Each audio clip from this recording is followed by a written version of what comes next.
Me invita a Socreto por algo que muchos de ustedes y muchos de nosotros vimos y o pasamos por la universidad o vivimos día a día y que pocas veces sacamos el espacio como para retomar o acordarnos en dónde estamos con la materia prima que utilizamos en todas nuestras obras, el cemento.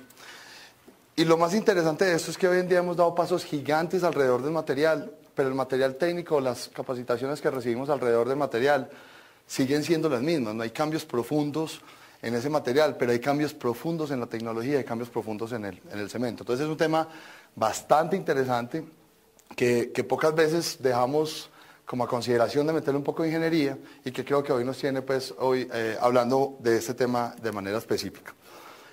Pero hagamos memoria, ¿qué es cemento?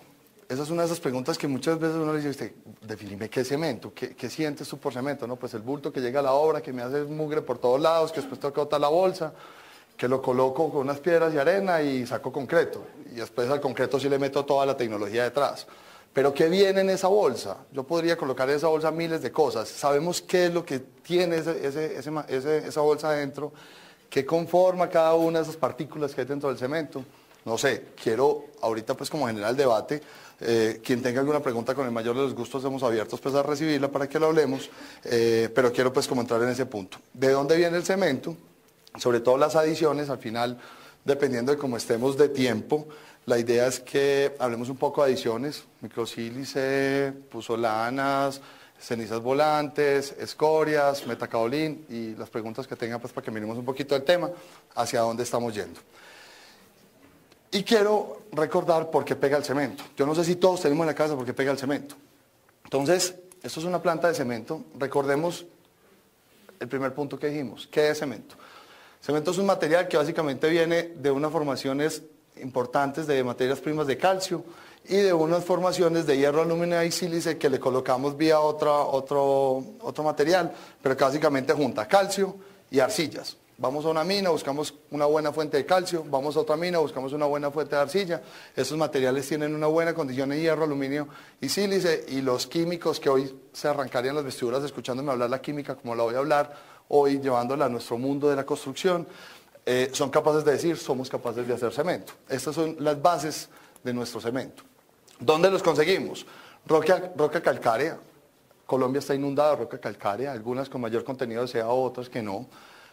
Igual que las calizas, y las sílices básicamente las podemos sacar de arcillas, algunas cenizas volantes no lo pueden dar, y básicamente la forma más fácil de conseguir sílice en Colombia es vía arena, areniscas, esquistos, bueno, y materiales que hay en el mercado. Y como ven, nuevamente la arcilla me puede proporcionar hierro, entonces básicamente uno solo con arcilla puede lograr, junto a caliza de arcilla, vuelvo y les digo, un químico se rasgaría las vestiduras porque es mucho más allá de eso, pero para nosotros lo importante es, esos dos señores hacen que yo sea capaz de producir clinker, todavía no cemento, ya vamos a ver qué es cemento. Bueno, digamos que yo después tengo que lograr que se controlen el comportamiento del cemento y le voy a adicionar yeso y finalmente voy a sacar un cemento puro. Esa es la básica de un cemento, eso es lo que tendremos que recordar. Procesos, voy a pasar muy rápido por esto y ven que voy muy adelante porque no quiero detenerme en esto. Procesos, hay vía húmeda, vía seca. Quien quiera más información me pregunta al final, no es, digamos que importante final para la calidad del cemento, es importante para el tema ambiental y es importante para conocer la industria. Hasta hace 10 años la mayoría de las plantas en Colombia y en el mundo eran vía húmeda, que son sistemas en donde la pasta se homogeniza vía agua y después el agua hay que sacarla, entonces hay que quemar y hay que generar unos gastos energéticos importantes y de CO2 importante. Y otro proceso, como algunas plantas también en Colombia hoy por hoy, yo diría que la gran mayoría ya son sistemas secos donde no utilizamos agua y tienen un proceso diferente. Hago cuña, que Natalia no sé si ya se volvió y puedo hacer cuña. El día que quieran los invito por grupos y sé que lo hace la competencia también, está Cemex, Holcim, Andino, todas las empresas abiertas. Vale la pena ir a conocer una planta de cemento porque de ahí entendemos mucho de lo que nos está llegando a la obra y nosotros hacemos ese tipo de visitas sin ningún inconveniente. Digamos que todo eso que veníamos hablando de esa caliza y ese hierro, básicamente yo después voy y lo meto a un horno. Y esto es lo costoso y lo complicado de hacer cemento. Ese horno tiene que subir a 1400 grados centígrados y tiene que hacer una cantidad de cosas en el cemento importantes y costosas de lograr. Esto es un horno por dentro, esto es el material cuando está empezando a hacer clinker. Pero me voy a detener, esta es la única parte en donde me voy a tener un pitico con la química, porque de aquí vamos a entender después cómo nos va a funcionar el cemento en el concreto, en la obra o en lo que estemos utilizando de materia normal. Entonces, digamos que si dijéramos que estas son las fases que va a sufrir el cemento en un horno. El horno entra, va subiendo a 700 grados centígrados, va teniendo una salida importante de agua, va generando unos cambios importantes en la caliza y en la arcilla, especialmente en los materiales silíceos, y va formando diferentes etapas. Cuando estamos en esta etapa del orden de 1150, 1200, estamos haciendo cal. Lo que les quiero decir es el cemento antes de ser cemento, digamos que vivió en el horno un momento en que fue cal, ¿cierto? Y de ahí pasa a ser cemento en ciertas condiciones. Entonces voy pensando que cuando tengo cal o cuando hablo de calibre, cuando tengo materiales en el cemento, vengo como de la misma formación de la cal que utilizamos para otros usos.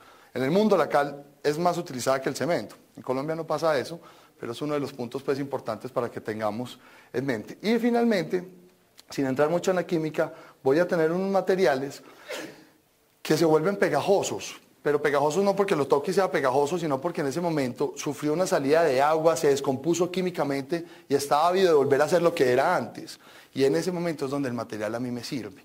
Pero en el proceso en que él se quemó, y pongan mucha atención a este pedacito, depende del tiempo que él se haya quemado, del proceso que haya estado en el horno y de las temperaturas del horno, yo soy capaz de tener un cemento que pega rápido, o tengo un cemento que pega muy despacio, o tengo un cemento que libera alto calor de hidratación, o tengo un cemento que es más susceptible a sulfatos o no.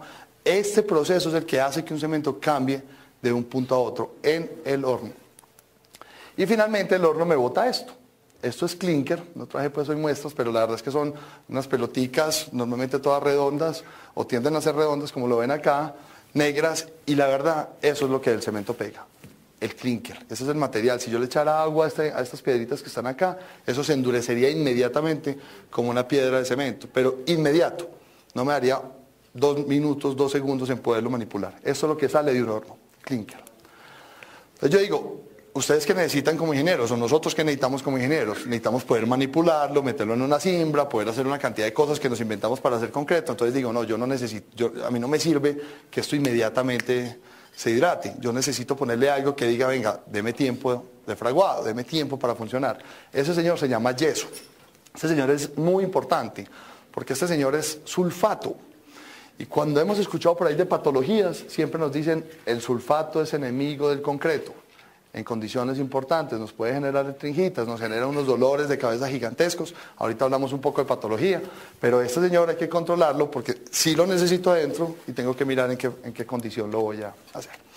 Digamos que eso es todo lo que quería hablar del proceso de fabricación de cemento. No quería meterme más allá. Vuelvo y les digo, quien esté aquí, que sepa de cemento, dice, pero este man, ¿qué vino a decir? Yo creo que eso es lo que nosotros de esencia debemos extraer, más lo que sí tenemos que mirar es cómo se desempeña ese cemento. Yo no sé cuánta gente de acá de pronto alguna vez me ha escuchado o cuántos lo han visto por otras personas, pero yo no sé si todos saben quién pega el cemento. ¿Alguien se atreve a decirme por qué pega el cemento? ¿Alguien tiene claro cuál es el proceso que vive el cemento por el que pega? Vale, vamos a mirar el por qué. ¿Ustedes se han imaginado alguna vez si ustedes hicieran los muros de su obra con pegastic? ¿O con colbón? ¿O con cualquier medio de pegante? Lo podríamos hacer. O sea, no estamos lejos de hacerlo. Nosotros podemos medir la resistencia y la capacidad de hacerlo. ¿Cuánto nos vale? No sé. Lograr esta pega entre solo este bloque con colbón vale 1000 veces lo que vale hacerla con cemento. Y es la razón segura por la cual nosotros hacemos todas las obras con cemento. Como me diría un cliente, si decís mentiras, pues el pegante más barato del mercado. Entonces otros me dicen, pues el cemento está muy caro. Pero comparado con cementos, el cemento con pegantes es el pegante más barato del mercado. Por lo tal, esa es la razón. Pero ¿qué es lo que hace el cemento? ¿Cómo hace para pegar ese bloque con este bloque? ¿Y cómo logra tener resistencia? ¿Cierto? Entonces, la primera pregunta, ¿es una reacción química? ¿Es una reacción física? ¿Es una combinación de las dos? Por acá escucho que es una reacción química, definitivamente la es. Venimos hablando de química ahí para atrás, tienen toda la razón. ¿Es una reacción física? Ya lo vamos a ver. ¿O es una combinación de las dos reacciones? Entonces, yo los invito, imagínense que ustedes cojan, el ejemplo nunca he podido encontrar por dónde más llevármelo, entonces siempre hablo de la esponja de brillo. Imagínense que ustedes cogen 2 esponjas de brillo, de las que usaba mi mamá para organizar las ollas cuando comíamos frijoles, de las duras, y le ponen en la mitad una piedra. Y empiezan a desenredar los alambres y a meter en la mitad de esas 2 esponjas de brillo la piedra, ¿cierto? Y la envuelven. Después van a tener una sola unidad, y es 2 esponjas de brillo con una piedra en la mitad. Hagan de cuenta que esas esponjas de brillo son el cemento. Ya vamos a ver exactamente cómo es que se forman esas esponjas de brillo. Y la piedra queda a la mitad, pero fue enredada físicamente dentro de una cantidad de alambre. Y si yo cojo más piedras y más arena y cojo más esponjas de brillo y empiezo a hacer, voy a tener una masa. ¿Qué problema tengo con las esponjas de brillo? Pues que no le voy a poder dar la forma que quiera, no voy a poderlo manejar y maniobrar con él como tal. Eso es lo que hace el cemento. ¿Pero cómo lo hace? Miren, esto es una partícula de arena o de triturado de lo que sea. Y estos son miles de millones de partículas de cemento suspendidas en agua. Eso es concreto, ¿cierto? No es más que eso. Esas partículas empiezan a hidratarse con agua, están ávidas de agua, ya vamos a hablar por qué están ávidas de agua. Y cada una empieza a generar unos pequeños cristales que van formando a su vez más cristales dentro de los cristales. Y finalmente, esas son las esponjas de brillo sosteniendo la piedra. Me hago entender, creo que cogemos todo el concepto. Entonces, estamos hablando de dos fenómenos. El químico que hace que estas partículas de cemento me generen cristales y estén creciendo, y el físico que me dice, después esos cristales se enredan de tal manera que todo lo que hay en la mitad quedó atrapado como él. ¿Cierto? Esa es la razón por la que el cemento pega. De aquí concluyo unas dos cosas muy interesantes. Y son... Denme un segundo. Bueno, antes de decirles que concluyo, porque en la diapositiva que sigue concluyen, les quiero mostrar esas partículas. Estos son barridos electrónicos de microscopio. Estos son los cristales de los que estamos hablando. Esto es una partícula de cemento que está generando cristales. Y si se dan cuenta, esos cristales están generando más cristales y más cristales. Y en función de que él siga generando esos cristales y de la cantidad de estas partículas que yo tengo, voy a lograr una mejor o menor resistencia. Porque dependiendo de la trabazón que yo logre, voy a tener un comportamiento adecuado. Ahora, entrándome en lo químico, hay varios cambios que hacen que eso pase. Entonces, ahorita vamos a hablar de quién es este señor, de quién es este señor y de quién es este señor, porque son diferentes compuestos químicos los que lo están logrando. Y ahí es donde yo debería saber el cemento que estoy comprando o utilizando, cómo está compuesto de cada uno de esos señores, para saber qué voy a lograr en la mezcla de concreto. Digamos que esto cuando lo estoy mirando desde el cemento, la verdad es que uno esto lo mira solo en desempeño de concreto y ahí rompe o hace un ensayo de resistencia a un cilindro, intrínsecamente está mirando qué pasó con eso. Vale. Pero ¿qué es importante? ¿Sería bueno que esos cristales se formen de una o no? No sé, depende de lo que quiera en obra. ¿Cierto? Yo necesito manejabilidad, estoy en un tema donde lo que necesito es poder llevarlo en una mixer, nosotros que somos concreteros, estoy hablando de Argos, o ustedes necesitan en la obra que haya cualquier situación específica y que concreto la resista. Ustedes quieren que los cristales se formen despacio. Pero ¿qué pasa si hay más? Y esa reacción absorbe un poquito del agua del cemento, del agua de la mezcla, para reaccionar. Químicamente coge parte de ese H2O, reacciona, forma hidróxido, se hace todo un proceso. Vuelvo y me prometo que hoy no voy a hablar de química, pero hace todo ese ejercicio para que él se forme. Entonces, la pregunta importante es, si yo quiero formar, no tengo la presentación, si yo quiero formar estos granos, necesito agua, mucha agua, pero solo la necesito cuando se están empezando a formar. Y voy a decirles algo que a todos nos enseñaron en la universidad, el agua es muy buena en el concreto, después de que fraguó y lo utilizo para curado. Porque si yo no le echo agua, este cristal no se sigue formando, no sigue formándose. Entonces perdí la mitad de los alambres de la esponja de brillo. No están pegando. Entonces, no es una canzonería de los productores de cemento, del profesor de la universidad que nos decía, curen. Nada, aquí ya entiende uno. Es que si no curo, no le saco todo el potencial del granito del cemento. Finalmente, tengo que echar más cemento para poder lograr lo que hubiera podido lograr en la primera parte. Pero, ustedes imaginan si yo estoy haciendo la mezcla de concreto, miren lo que es esto ya es una partícula de cemento perhidratada. Los anteriores eran cuando estaban las formas de las agujas estaban creciendo. Ustedes imaginan si esto estuviera lleno de partículas de agua adentro. El agua va a querer salir. A nosotros no se nos puede olvidar, al final de la conferencia vamos a ver una diapositiva de una cosa que yo llamo osteoporosis, que el agua es muy importante en la mezcla de concreto para poderlo amasar y funcionar y trabajar con él y poder que el maestro de obra le guste y coge con el vibrador y quiere que el vibrador se lo jale y que le funcione. Pero toda el agua que está ahí, solo el 27%, y esto que no es un dato real, es mucho menor, el 27%, que eso se mide con la consistencia normal del cemento, reacciona con el cemento. ¿Qué les estoy diciendo? 180 litros de agua le puedo echar más o menos en promedio a una mezcla de concreto de 3000, normal del que se hace en la calle, 180 litros de agua. Solo el 27 de esos 180 litros de agua, el 27% reacciona con el cemento, o sea, se vuelve algo químico. Estamos hablando de que 180 por 27 es algo así como 40 litros qué pena, pues mis matemáticas, no me sé la tabla del 180 todavía, pero debe ser algo así como 50 y pico litros de agua. 130 litros de agua, que son el 13% del volumen de un metro cúbico de concreto, está solo para que el maestro y nosotros podamos manejar el concreto, porque no sirve para nada más. Esa agua es solo para nosotros manejar nuestro concreto. Y esa agua se evapora por encima de 0 grados centígrados, eso no nos puede olvidar. El agua donde esté en el cuento del vaso debajo del ataúd del muerto que nos decían de chiquitos y que se lo tomaba el muerto y no sé qué, no tiene otra razón diferente a que cualquier agua puesta en cualquier sitio por encima de 0 grados centígrados empieza a evaporarse en el tiempo. Y el agua va a querer salir de ahí. Y si yo tenía el 13% de mi volumen de agua, yo voy a tener el 13% de osteoporosis dentro de mi concreto. Una cantidad de roticos, muy poquito se queda atrapado, por no decirles que nada que sale. Entonces, el agua, importante, después del fraguado, muy malo antes del fraguado. Tan malo es que si solo le echara yo 50 litros, lograría que se hidrate. Ahora, ¿quién maneja una mezcla con 50 litros de agua? Nadie, ¿cierto? No hay forma de manejarla. Pero es importante poder mantener esa relación. Porque mucha gente me dice, pero yo escucho tu conferencia y me decís que el agua es fundamental, pero cuando voy donde el concretero me dice que no le puedo echar agua al concreto. Son dos mundos muy diferentes que muchos de ustedes dirán, obvio, pero que no sobra decirlo, repetirlo para tenerlo claro. Vale, entonces, en este pedacito de por qué pega el cemento, yo básicamente les quiero recordar.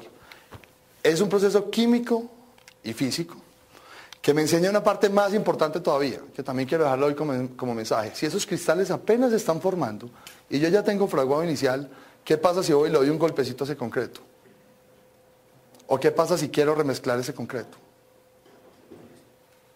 Los quiebro. Eso es un cristal. Cuando yo hablo de cristal no es porque estoy utilizando cualquier palabra, es un cristalito. Y si ese cristalito apenas ha sido capaz de tener un pedacito, un pelito de estos, porque lleva 10 minutos de creado, de haber tenido fraguado final y de empezar a crearse, y yo lo remezclo, o le paso al lado mientras estoy haciendo una vibrocompactadora, o mi maestro pasa y le pega la formaleta, lo que hace es que me quiebra ese cristalito. Y ya la esponja de brillo lo que es un poco de pedacitos de alambre que no están amarrando nada con nada. Y lo peor de esa patología es que eso no se da cuenta uno nunca. Hoy hay forma de verlo patológicamente, cuesta una plata, hay que sacar unos núcleos, hacer unas petrografías, mirar desde cuándo se había conformado, bueno, es todo un proceso, pero no tengo cómo saberlo. ¿Y quién se da cuenta? La estructura, o el núcleo de concreto, o el cilindro de concreto cuando lo fallo. Ese sí va y me dice, usted le dio 2000. Y todos los que estamos acá sentados solo decimos, ¿y eso dio 2000 por qué? Si todo está hecho, no, el concretero no sirve, muchas veces no servimos, ni más faltaba, pero el concretero no sirve, le echaron más agua, el cemento estaba pasado, y estas cosas se nos olvidan en la obra, son fundamentales. Quería pues como hacer ese recuento pequeño. Necesita de agua, definitivamente, hay un 27% de reacción para la reacción y el resto para el moldeo, para el manejo de la mezcla. Se da en el tiempo, esos cristales se van formando en el tiempo, ya les voy a decir cómo se forman y cuáles son los más importantes. Y definitivamente, en concretos normales, sé que aquí hay muchos conocedores de concreto y me dirán, no, venga, pues usted va a decirme mentiras. No, en los concretos normales, hasta de 4000 que manejamos en la calle, la cuantía del cemento es fundamental para lograr resistencias. Entre más cemento tengo, más resistencia obtengo. Eso es cierto y no, porque cuando empezamos a hablar de resistencias de 4000 para arriba hay otro tema, otro mundo al lado de la tecnología, al lado de las puzolanas y demás, para lograr concretos. Hoy en día estamos haciendo en Colombia concretos de 18.000 PSI en laboratorio y en línea tenemos concretos de 14.000 PSI, con proyectos despachándose entre 8 y 10.000 PSI, sin inconveniente, funcionando, pero porque tienen otro tipo de tecnología. ¿Por qué esto? Porque la cantidad de pedacitos de cemento, que todos cuando cogemos cemento vemos que es un polvo, de esa cantidad de todos esos pedacitos de cemento, depende la cantidad de alambres de la esponja de brillo de la que hablábamos ahora, ¿cierto? 2. Y 3, antes de seguir que se me olvidaba, la finura del cemento. Imagínense que ustedes tienen el mismo cemento pero en bolas más grandes o en bolas más pequeñas. Dependiendo de lo fino que tengan, ustedes van a lograr que se generen más rápido los cristales porque el agua llega al grano, hidrata la parte superficial del grano y empieza a formar cristales, pero si el grano es muy grande, él empieza a formar afuera, pero tiene que lograr entrar hasta el centro del grano para coger todo el potencial de cemento que tiene. Y a veces tener partículas muy grandes es muy malo porque él coge, me vuelve dura toda la parte de afuera del grano y no crece. No me quiero meter más en ese pedazo, pero quería que tuviéramos el concepto de por qué pegaba el cemento, de cómo funcionaba y hacia dónde era que teníamos que tener cuidado cuando lo producimos en concreto.